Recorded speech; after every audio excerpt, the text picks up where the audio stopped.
Hi guys, welcome along to Malham here in Yorkshire. Oh, I've got to check. Bring it here.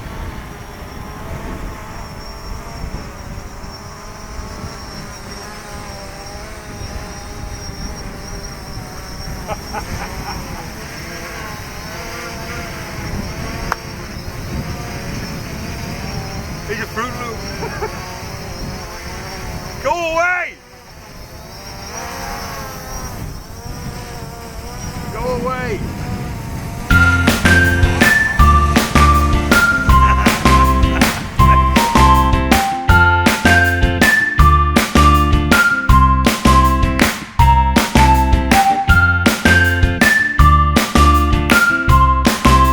Welcome to Malham in Yorkshire. You're welcome to it.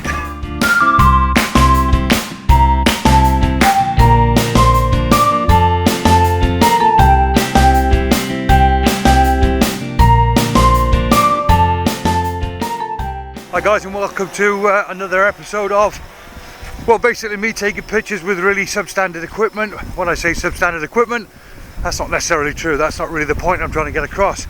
It's entry-level equipment. If you've seen episode 1, you'll see that the equipment I'm using, a Nikon D5000 with an entry-level or kit lens, 18 to 55mm, a combined total of £150, and that includes a £20 I paid for a fairly sturdy tripod as well. But this episode, we find ourselves in this fantastic place called Malham. If you want to Google it, just Google Lone Tree Yorkshire and you'll see exactly the reasons why we're here.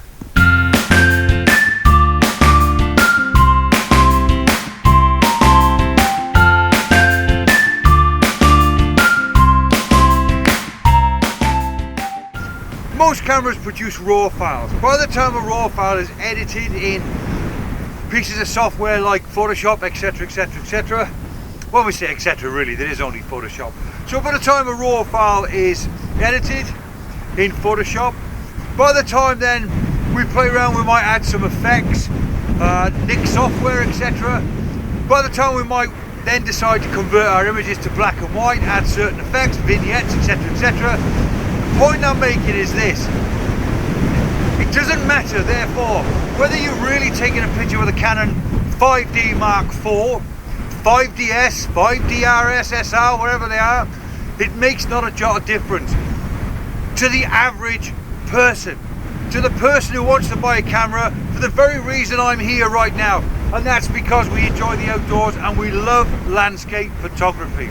Our pictures will still be brilliant even with an entry-level camera, as I'm demonstrating with these short films. Without going on it and over it again, £150 is all I paid for all my equipment that I'm currently using. The Nikon camera, kit lens 18 to 55mm, and a sturdy old tripod. That is all you need. After that, learn to post-process your images, and if I'm honest with you, you're probably better off benefiting more from learning to post-process your images more than you are rushing out and buying a new all-expensive camera. You don't need to spend lots of money on a camera. That's what these films are demonstrating. Let me just talk you through my setup now. If you can hear me, I do apologise. It's absolutely blowing a hoolie. Let me just talk you through my setup. First and foremost, I want the best quality I possibly can, so my ISO is right down to 100. I want to try and get as much of the image in focus as I possibly can. Ideally, I'd rather shoot an f/16, but there's not that much light there today, and with this wind blowing I need to up that shutter speed ever so slightly because of the slight movement on this tripod. So I've opted for f/11. Having said that, it's getting brighter and brighter as we speak, so I might well just ramp that up a bit more to f/16. Therefore, I'm going to try and give myself as much chance as I possibly can of getting everything from the foreground to the background in focus. So I've opted for f/16. My ISO is at 100, therefore my shutter speed at this present moment in time is 125th, that's all. I really want my shutter speed to be slightly more than that. Now obviously I don't mind having long shutter speeds, having really long shutter speeds, etc, etc, getting some movement in the clouds, but not when there's this much wind around. Because clearly if I look, this is going to blow over as well. I'll be very surprised if you can hear me, by the way, through this wind or that microphone. One of the things that you're talking through, if you can hear me with regards to composition here, at the moment I'm going portrait. Now I'm just always working to rules of thirds. Like I say, get the most basics right. Think rules of thirds. The first thing I'm thinking of is my horizon. Where's my horizon, Neil?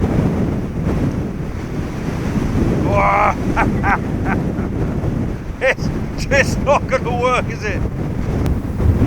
Everything is going against us today. But hey ho, that's landscape photography. If it was that easy, it'd be boring. If it was that easy, everybody would be out there shooting fantastic pictures. It's not that easy, and you know, favour fortune to the brave, as they say. Although how brave you have to be, I have no idea.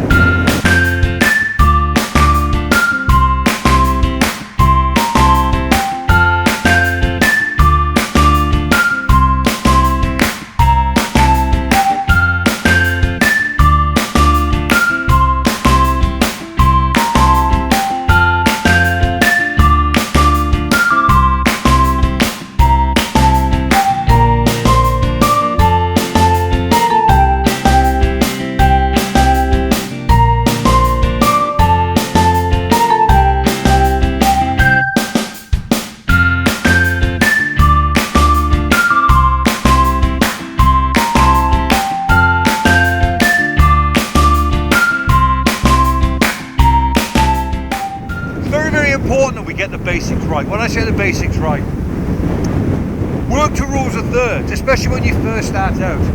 It's so important to do that. So the first thing I'm always going to give consideration to is where the horizon is going to be. Now the reason why you use rules of thirds is for one reason only, to slow you down.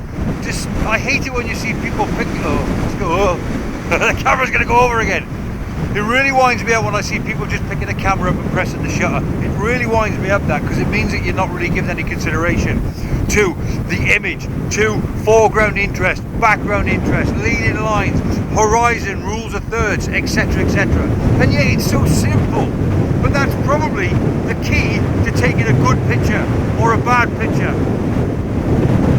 So let's start right from the beginning. Rules of thirds. First thing I'm faced with, where's my horizon going to go? Now, if I say to you, never put your horizon in the middle, of course there's times when you can put your horizon in the middle, but if I say, try and avoid putting your horizon in the middle, at least it's going to make you stop and think, well, if the horizon doesn't go in the middle, where should I put the horizon? Good, because instantly now, I've stopped you from pressing your shutter, and I'm making you now think about your composition more than just picking up the camera, that's a nice picture, and snapping, because that's all it will be.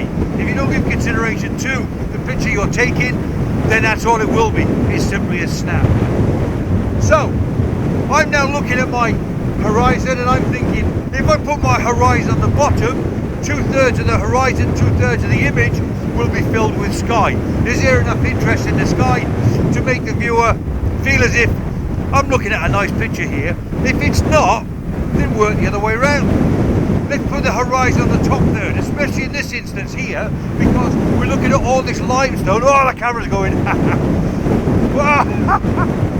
So, let's go back to it again. If we put our horizon on the top third, it means now 2/3 of the image is going to be filled with floor. So, is there any interest in the floor? Well, in this instance, absolutely. 2/3 is an absolute must in an instance like this. That's the reason why we're here, because of this limestone floor. Not only that, but the angle I'm at now shooting towards the tree means I'm using the gaps in the stone as leading lines, leading lines, leading lines. Really, really, really simple.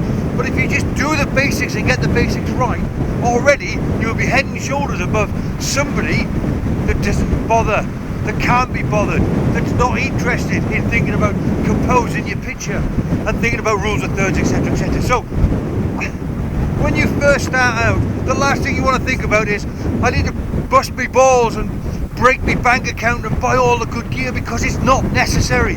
Just get the basics right first, and then when you get the pictures and you're happy with them, and only then when you want to start printing them this big, do you then really need to rush out and start buying bigger and better equipment.